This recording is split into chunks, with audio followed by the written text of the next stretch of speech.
नमस्कार, ABP news पर हाजिर हूं मैं रुमाना इसार खान। आज ध्वनिमत से लोकसभा के चुनाव के बाद स्पीकर का जब चुनाव हो गया, जिस तरीके से प्रधानमंत्री नरेंद्र मोदी और विपक्ष के नेता राहुल गांधी स्पीकर ओम बिरला को लेकर उनकी चेयर तक गए, उससे सदन में एक बेहतरीन नजारा देखने के लिए मिला। लेकिन पक्ष विपक्ष की ये एकजुटता कुछ ही देर तक टिक पाई। स्पीकर पर जब बोलने की बारी आई तो सत्ता पक्ष ने उनकी तारीफों के पुल बांध दिए और विपक्ष के नेताओं ने तारीफ तो की, लेकिन साथ साथ तंज भी जबरदस्त अंदाज में कसा। लेकिन जब स्पीकर के बोलने की बारी आई तो फिर कुछ ऐसा हुआ जिसकी उम्मीद तो किसी को भी नहीं थी। अपने पहले ही भाषण में स्पीकर ओम बिरला ने इमरजेंसी की जोरदार निंदा की और उसे देश के इतिहास में एक काला अध्याय बताया।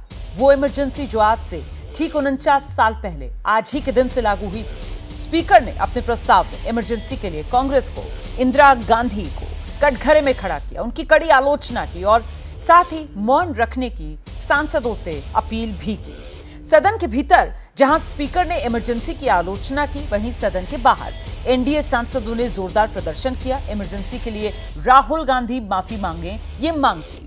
तो चुनाव में संविधान के मुद्दे की कामयाबी के बाद इंडिया गठबंधन के नेता संसद सत्र के पहले दिन से ही जहां संविधान की कॉपी लेकर पहुंच रहे थे, दूसरे दिन तो बाकायदा राहुल गांधी और अखिलेश यादव ने संविधान की कॉपी हाथ में थामे हुए शपथ तक ली। लेकिन अब इमरजेंसी के नाम पर बीजेपी संविधान का जवाब संविधान से ही दे रही है। तो ऐसे में सवाल बड़ा हो जाता है और इसी पर करेंगे चर्चा। लेकिन पहले आप देख लीजिए सियासी वार पलटवार।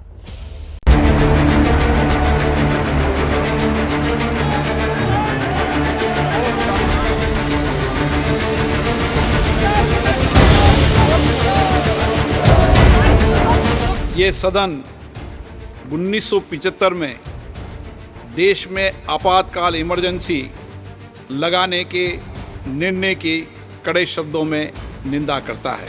इस दिन तत्कालीन प्रधानमंत्री श्रीमती इंदिरा गांधी ने देश में इमरजेंसी लगाई और बाबा साहब अम्बेडकर द्वारा निर्मित संविधान पर प्रचंड प्रहार किया था।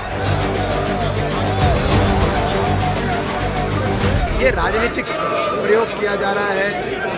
आप इस प्रकार से मैं समझता हूँ आज जो किया गया सदन में वो शायद इस सदन की गरिमा को ठेस पहुँचाने का कार्य किया।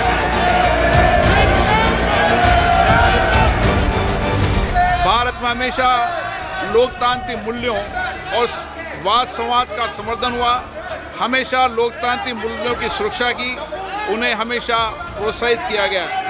ऐसे भारत पर श्रीमती इंदिरा गांधी द्वारा तानाशाही थोप दी गई, भारत के लोकतांत्रिक मूल्यों को कुचला गया और अभिव्यक्ति की आज़ादी का गला घोटा गया। इमरजेंसी का क्या आप सपोर्ट करते हैं? पत्रकार साथियों, भाजपाई मत बनिए। जो सेनानी है, रक्षक सेनानी हमारे लोकतंत्र सेनानी है, क्या उनका भत्ता दुगना करेगी भारतीय जनता पार्टी? आप अपोज कर रहे हैं इमरजेंसी का या सपोर्ट कर रहे हैं? पहले बीजेपी से 1 लाख रुपए करवाइए लोकतंत्र सेनानियों के लिए, तब हमसे पूछने आइए। इमरजेंसी का वह समय हमारे देश के इतिहास में अन्याय काल का एक काला खंड था। आपातकाल इमरजेंसी लगाने के बाद उस समय कांग्रेस सरकार ने कई ऐसे निर्णय किए जिन्होंने हमारे संविधान की भावनाओं को कुचलने का काम किया। ये निश्चित रूप से आग लगाने का काम हुआ है। एक तरफ तो आप अपील करते हो प्रधानमंत्री जी कि किसी तरीके से सब मिलजुल कर सदन को चलाएं, और दूसरी तरफ आप इस तरह आग लगाते हो। तत्कालीन प्रधानमंत्री श्री इंदिरा गांधी ने कमिटेड ब्यूरोक्रेसी और कमिटेड जुडिशरी की बात कही, जो उनकी लोकतंत्र विरोधी रवैये का एक उदाहरण है। इमरजेंसी अपने साथ ही ऐसे असामाजिक और तानाशाही की भावना से भयंकर चुनौतियों को लेकर आई, जिसने गरीबी, दलित और वंचितों को तबाह कर दिया। राहुल गांधी जी विपक्ष का नेता बनने के बाद उनका क्या करना है, कैसे करना है समझ नहीं आ रहे हैं, इसलिए पुराना कहानी लेके आ रहे हैं। 10 साल से डिक्लेयर्ड इमरजेंसी चल रहा है, 2 मुख्यमंत्री जेल में हैं। इमरजेंसी के इस काले खंड में कांग्रेस की तानाशाह सरकार के हाथों अपनी जान गंवाने वाले भारत के ऐसे कर्तव्यनिष्ठ और देश में प्रेम करने वाले नागरिकों की स्मृति में हम सब 2 मिनट का मौन रखते हैं।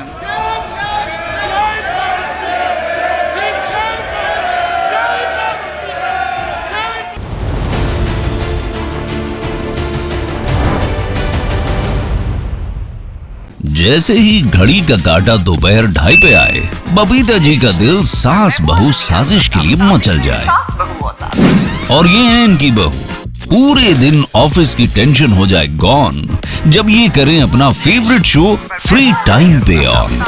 इनकी तरह आप भी देखिए अपना फेवरेट शो अपने टाइम पर और डाउनलोड कीजिए एबीपी लाइव ऐप अपने स्मार्ट टीवी पर।